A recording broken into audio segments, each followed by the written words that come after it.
Alright, welcome back, Dorkamaniacs. I got a little treat for you here. What I'm doing here is this is my first video, kind of a remake video of the last one I did. It's about the Final Fantasy X-2 Tiny B controllers.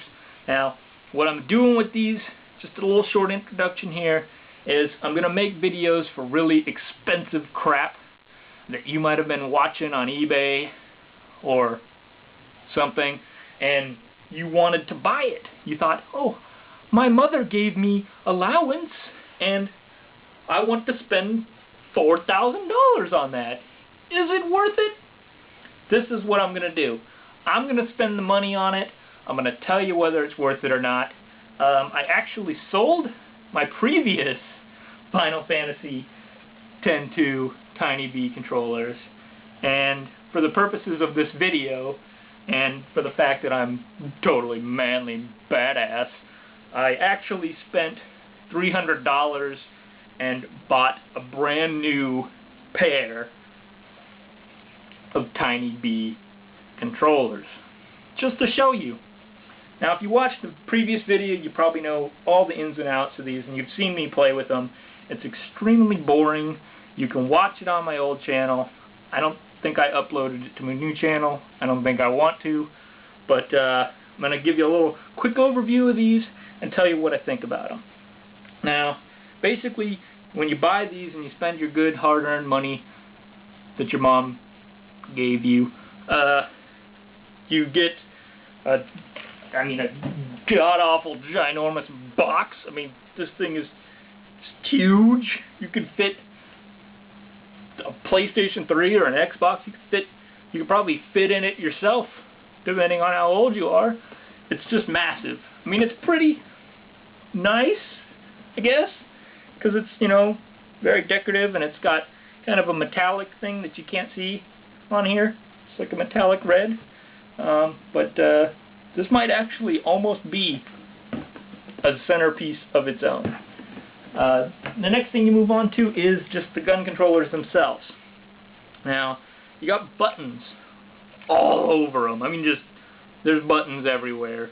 Buttons for triangle, circle, square, X, L1, R1, L2, R2, then I think start and select are somewhere on here too.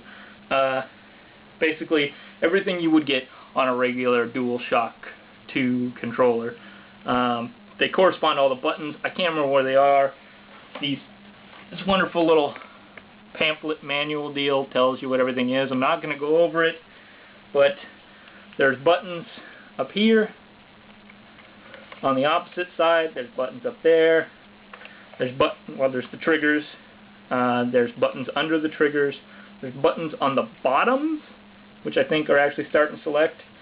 The only real big difference between the two is that the right one has an analog stick and the left one has a D-pad. How do you tell the difference? Well, there's actually a little adapter, and there's a gray plug on the bottom of the right one and a black plug on the bottom of the left one. You can see this fancy adapter with its two different colored plugs. All it does is turns it into a PlayStation 2 controller. The meat of these is that you're supposed to be able to use them in-game, in the battles, and look like a real badass when you're going pew, pew, pew, pew, pew, pew, pew.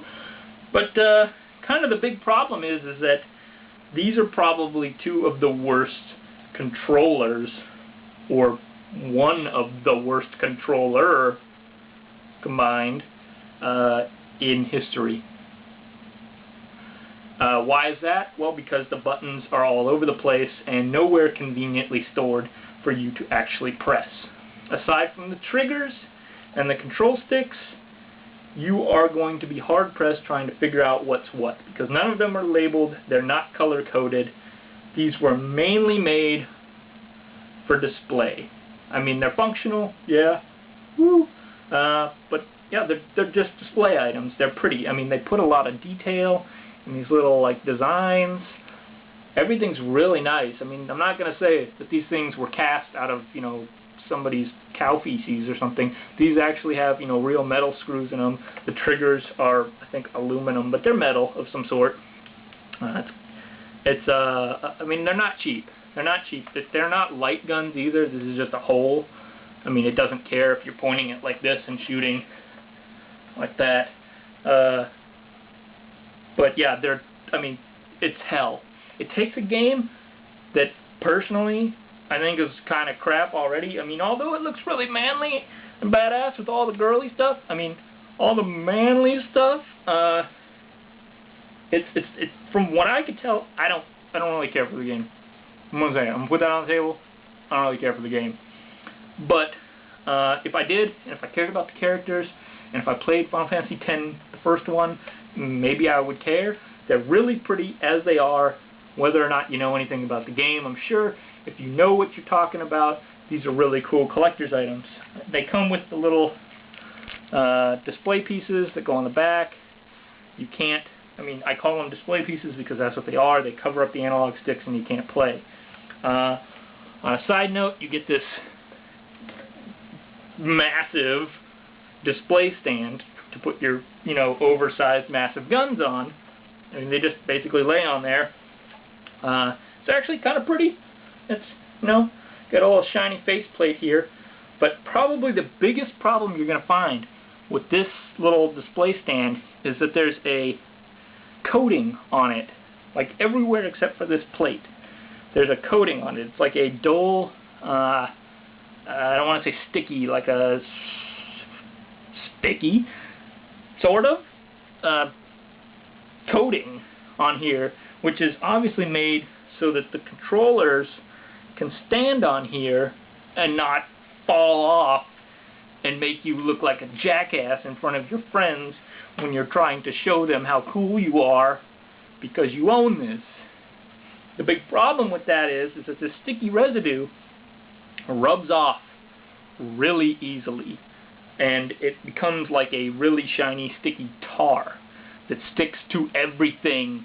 I think I even got a little on my thumb from just barely touching this.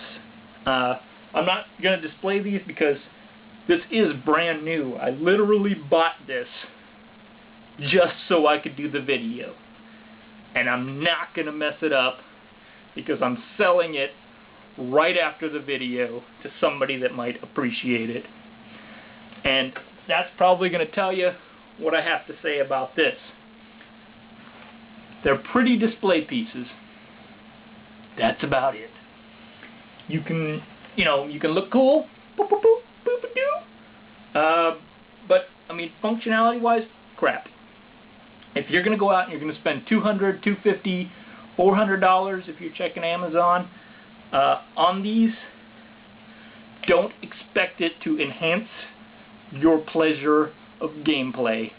Expect it to hinder all fun and enjoyability of the crap game in the first place. So, if you are a collector, if you like Final Fantasy X, if you like Final Fantasy X-2, and you care about Yuna, and you care about this whole, you know, Tiny B deal, they are excellent, excellent, very beautiful display pieces. But this thing and the controllers, don't even think about it. I mean, unless you just like suffering. But as far as displaying, putting on the stand and making them go however the picture goes, it's actually really nice looking. So, if you are a collector and you want to display them and only display them, you might want to spend the $200 if your mother allows it. If you're buying them to play with, spend $10 or $2 on a Mad Catz controller or whatever and just play with that. Because the fact that one trigger, not even the left trigger, that just the right trigger is the only one that is convenient and functional, it's not worth $200 to $400. So that's that. There's a lot of extra packing and box crap that comes with it. It's uninteresting. But stay tuned for my next video, where I might just be